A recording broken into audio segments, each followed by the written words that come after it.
పరిగి శాసనసభ్యులు రామ్మోహన్ రెడ్డి గారు, సహచార మంత్రివర్యులు వాకాటి శ్రీహరి గారు, గురునాథ్ రెడ్డి గారు పెద్దలు, మనోహర్ రెడ్డి గారు, వేదికలను అలంకరించిన పెద్దలు, ప్రత్యేకంగా ఈనాడు ప్రజాసేవకుడు ఎలా ఉండాలి,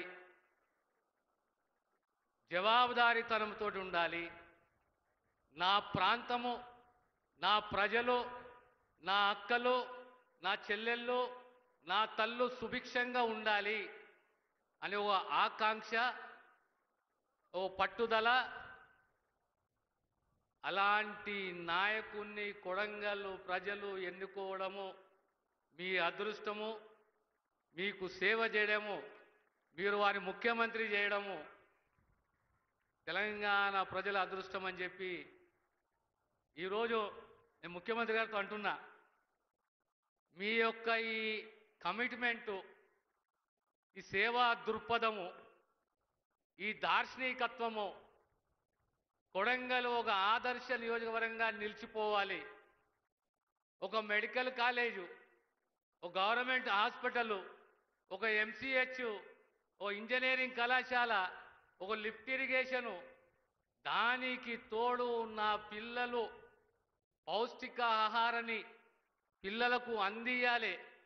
ఈ ప్రాంతంలో అక్షయ్ పాత్ర లాంటి ఒక సేవా సంఘము మనకు మన పిల్లలకు టిఫినే కానీ మధ్యాహ్న భోజనమే కానీ అందియాలి.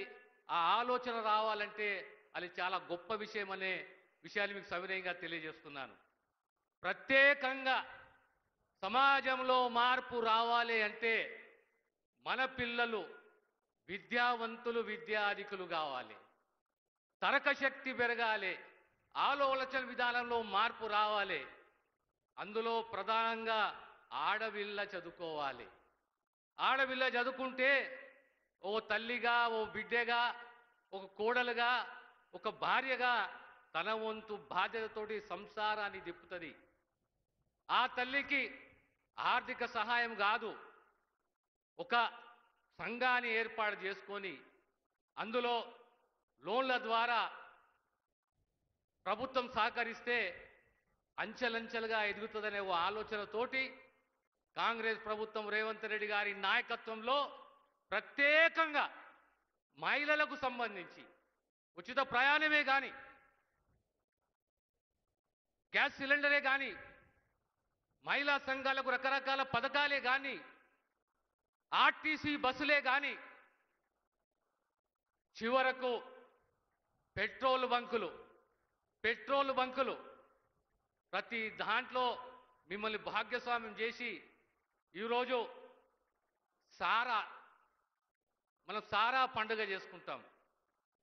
చీర ద్వారా ప్రతి ఒక్క తెలంగాణ బిడ్డకు సుమారు 500 రూపాయల చక్కటి క్వాలిటీతో కూడిన చీరని ఇలా కాంగ్రెస్ ప్రభుత్వం రేవంత్ రెడ్డి గారు, మీ కొడుకో, మీ పెద్ద కొడుకో, మనందరికీ దార్శనికుడు, ఇవాళ ప్రతి ఒక్క మహిళకు ఇవాళ ఆ చీర అందియాలన్న దృక్పథంతో ఓ మహా ఉన్నత కార్యక్రమాన్ని చేపట్టిన మా ముఖ్యమంత్రి గారికి హృదయపూర్వక ధన్యవాదాలు తెలియజేస్తూ, ఎక్కువ సమయం తీసుకోకుండా మళ్ళీ ఒక మాట అంటాను, మీరు అదృష్టవంతులు.